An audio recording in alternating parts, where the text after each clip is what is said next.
Hello everyone, welcome back to my channel English with Shivay classes.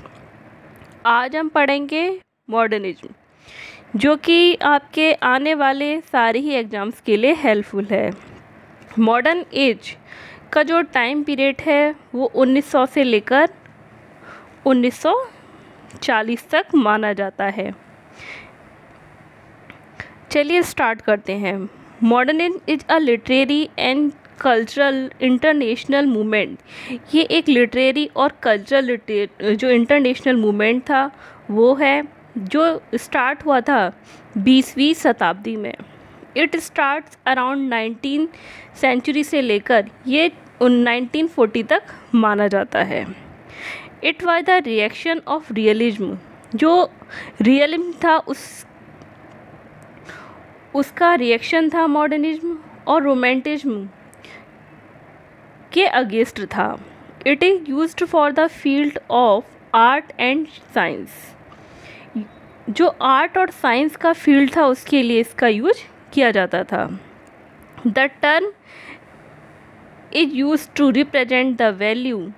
ये जो term है modernism, ये रिप्रेजेंट करता था वैल्यू और बिलीफ साइंस के और टेक्नोलॉजी के, और मोस्ट इम्पोर्टेंट जो सोशल चेंज हुए थे मॉडर्निज्म में उसको ये रिप्रेजेंट करता था modernism.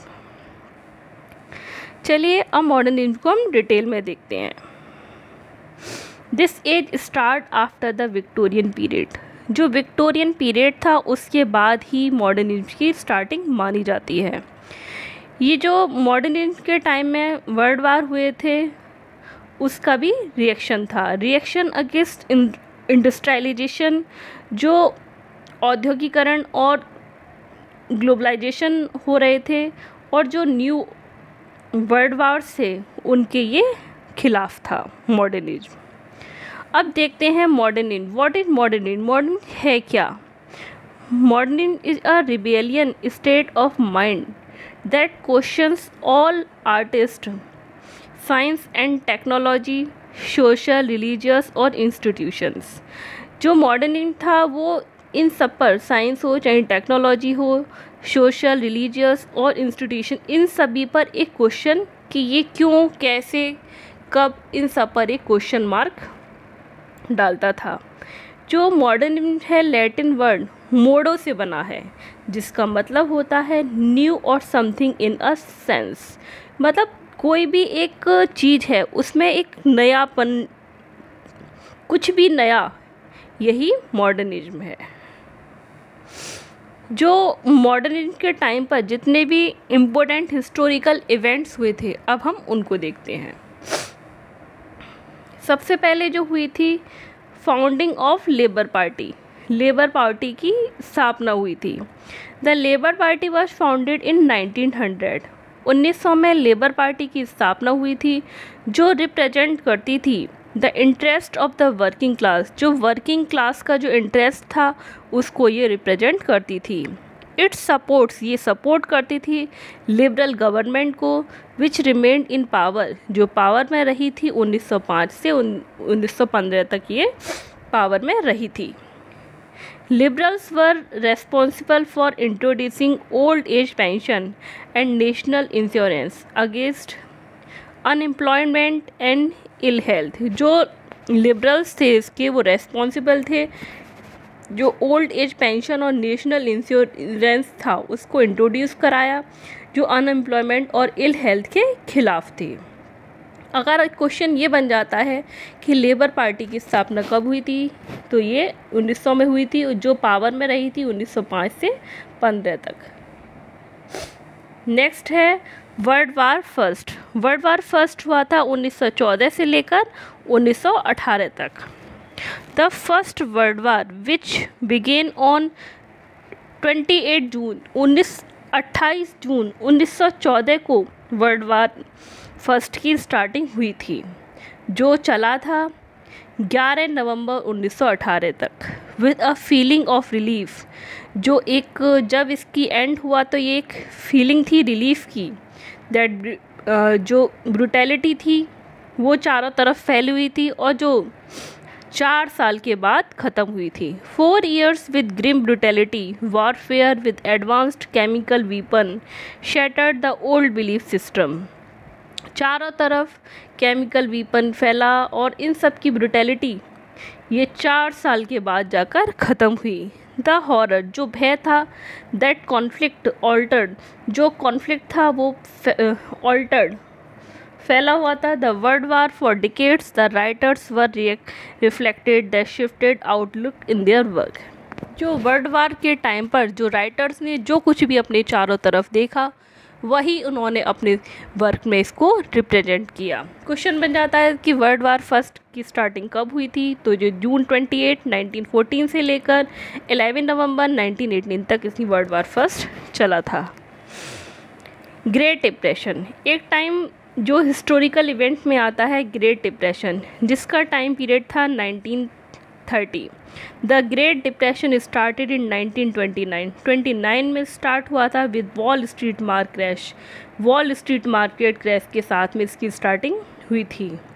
24 October and last till 1939, जो चला था 1939 तक, was a 7 global economic downturn.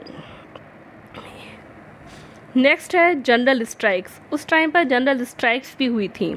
The hostility between the miner and the coal owner broke out in 1925 and 1926।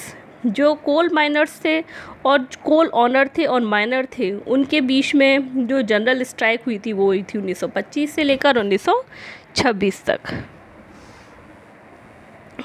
अब देखते हैं मॉडर्न एज के रीजन, मतलब क्या कारण थे जो मॉडर्न एज की स्टार्टिंग हुई थी। अपोज टू विक्टोरियन एज, जो मॉडर्न एज थी वो विक्टोरियन एज के खिलाफ थी। Advancement in science and technology, जो साइंस और टेक्नोलॉजी में दिन पर दिन परिवर्तन आ रहे थे, एडवांसमेंट आ रहे थे, उसका भी रीजन मॉडर्न एज थी। World wars, great depression of 1930, loss of faith in religion, लोगों का जो रिलीजन में विश्वास था वो ख़त्म होता जा रहा था। Development in psychology, many modernist wrote in free words, जो बहुत सारे राइटर्स थे उन्होंने फ्री वर्ड्स में लिखा। Some wrote using numerous point of view, कुछ ने न्यूमरस पॉइंट ऑफ व्यू से लिखा और कुछ ने स्ट्रीम कॉन्शियसनेस की स्टाइल को भी अडॉप्ट करा था इस टाइम पर। अब हम देखते हैं जो इम्पोर्टेंट मूवमेंट्स और जैनर हुए थे उनको। एक्सप्रेशनिज्म, फ्यूचरिज्म, एब्सर्डिज्म, इमेजिज्म, जिसको रशियन अवांत गार्डे पोएटिक मूवमेंट भी बोला जाता है, इमेजिस्ट मूवमेंट, ये सारे जैनर थे उस टाइम के। ऑब्जेक्टिज्म, स्ट्रीम ऑफ कॉन्शियसनेस, रियलिज्म और शोरेलिज्म। अब देखते हैं जो इम्पोर्टेंट ग्रुप्स हुए थे उस टाइम पर, कितने ग्रुप बने थे राइटर्स के लेकर उनको। जॉर्जियन पोइट, जिनका टाइम पीरियड माना जाता है 1912 से लेकर 22 तक। The English period of the time, George the fifth, उस टाइम पर जो राजा था वो जॉर्ज फिफ्थ था। जो जॉर्जियन पोइट का टाइम है वो 1912 से लेकर 1922 तक जो पोइट्स हुए थे उनकी जितनी भी पोइट्री लिखी थी उनको जॉर्जियन पोइट्री के नाम से जाना जाता था। जॉर्जियन पोइट्री की जो सीरीज़ थी वो 5 एंथोलॉजी थी, जो पोइट्री लिखी थी उन्होंने 5 एंथोलॉजी में लिखी थी। और जो जॉर्जियन पोइट थे उनके नाम हैं Robert Graves, D.H. Lawrence, Walter de la Mare, John Drinkwater, ये उस टाइम के फेमस पोइट्स हुए थे। नेक्स्ट है वॉर पोइट, जिन्होंने वॉर के ऊपर लिखा उन्हें वॉर पोइट्स के नाम से जाना जाता है। The war poetry come into existence, जो वॉर पोइट्री थी उस टाइम पर वो अस्तित्व में आई। जो फर्स्ट वर्ल्ड वार चला था 1940 से लेकर 1980 तक, उस टाइम पर जो वॉर पोइट्री लिखी गई उनको जो वॉर पोइट थे उन्होंने जिस टाइप की पोइट्री लिखी उनको वॉर पोइट्स के नाम से जाना जाता है। जो इस टाइम के जितने भी पोइट्स थे वो ज़्यादातर सैनिक थे, वो सोल्जर्स थे। उनके नाम हैं Robert Brooke, Wilfred Owen, Julian Grenfell, Robert Graves, Siegfried. ये उस टाइम के फेमस पोइट्स थे। नेक्स्ट है डायनेमिक पोइट। डायनेमिक पोइट में नाम आता है रॉबर्ट फ्रॉस्ट का, एडवर्ड थॉमस का और रॉबर्ट ब्रूक का। पाइलाइन पोइट्स, जिनको मैक स्पाउंडे के नाम से भी जाना जाता है, उनमें W.H. Auden, Stephen Spender, C.D. Lewis, Christopher Isherwood. Imagist poet, जो इमेजिस्ट पोइट थे उसमें सबसे फेमस हैं Ezra Pound, Amy Lowell, Hilda Doolittle. ये सारे जॉर्जियन पोइट्री के खिलाफ थे। नेक्स्ट है लॉस्ट जनरेशन। लॉस्ट जनरेशन में गर्ट्यूड Stein, John Dos Passos, Wilfred Owen. Bloomsbury group. Bloomsbury group में आते हैं वर्जीनिया वुल्फ, जो कि बहुत ही इम्पोर्टेंट हैं, E.M. फॉस्टर, लाइटन स्ट्रेचे, J.M. कीनेस।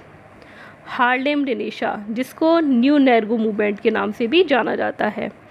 ये अफ्रीकन अमेरिकन कल्चर था जिन्होंने म्यूजिक, डांस, फैशन और लिटरेचर को पुनर्जीवित करा। हैरेम रिलेशन कौन थे? एक अफ्रीकन अमेरिकन जिसमें नाम आता है जोरा नीले हडसन, जीन ट्यूमर और एलिन लॉके। अब हम देखते हैं उस टाइम पर जितने भी फेमस राइटर हुए थे उनके नाम। W.B. Yeats, T.S. Eliots, Ezra Pound, W.H. Auden, J.B. Shaw, John Galsworthy, Henry Gibson, John Osborne, Harold Pinter, D.H. Lawrence, Virginia wolf.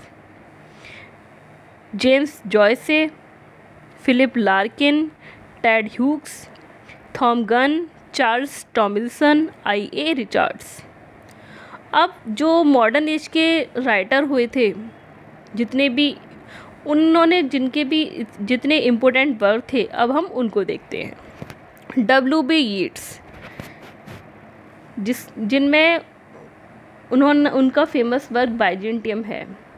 और नेक्स्ट है टॉवर और सेलिंग टू बाइजेंटियम, ये कंप्लीट नहीं है।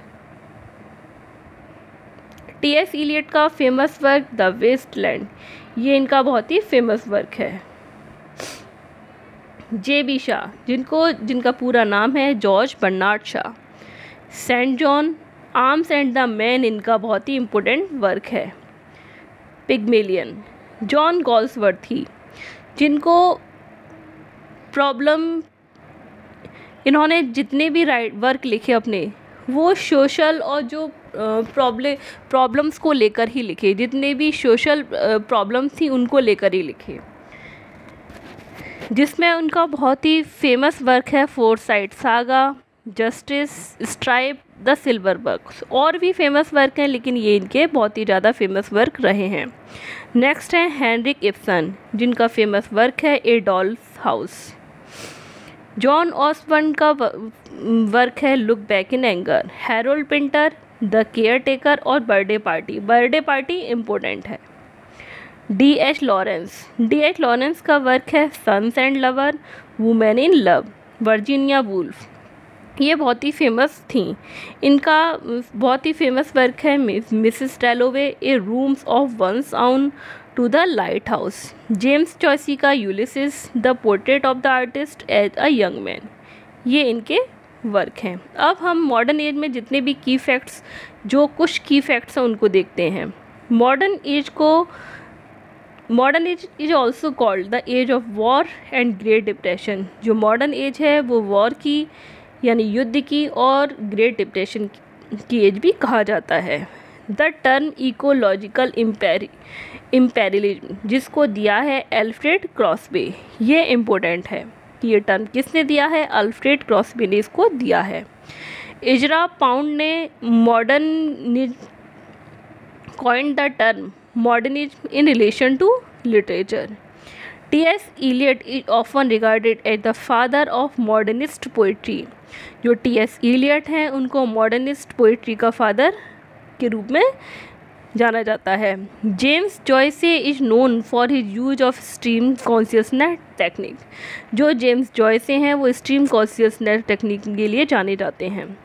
T.S. Eliot is known his exploration of mythology and symbolism in poetry. Poetry में जो symbolism और mythology का जो एक्सप्लोरेशन है उसके लिए टी.एस. इलियट को जाना जाता है। Harold Pinter is known for comedy menace. Harold Pinter को कॉमेडी ऑफ मिनीज के लिए जाना जाता है। Imagism was a poetic movement. Imagism एक पोइटिक मूवमेंट था जो स्टार्ट हुआ था 1910 में लंदन में। Erwin Piscator coined the term epic theatre. जो इरविन पिस्केटर थे उन्होंने एपिक थिएटर को कॉइंड आउट किया। इसी के साथ मॉडर्निज्म से रिलेटेड हमारे जितने भी इम्पोर्टेंट की फैक्ट्स है वो सारे फिनिश होते हैं। आई होप आपको वीडियो अच्छी लगी हो। अगर आपको वीडियो अच्छी लगी हो तो लाइक कीजिए, शेयर कीजिए एंड सब्सक्राइब कीजिए। Thanks for watching.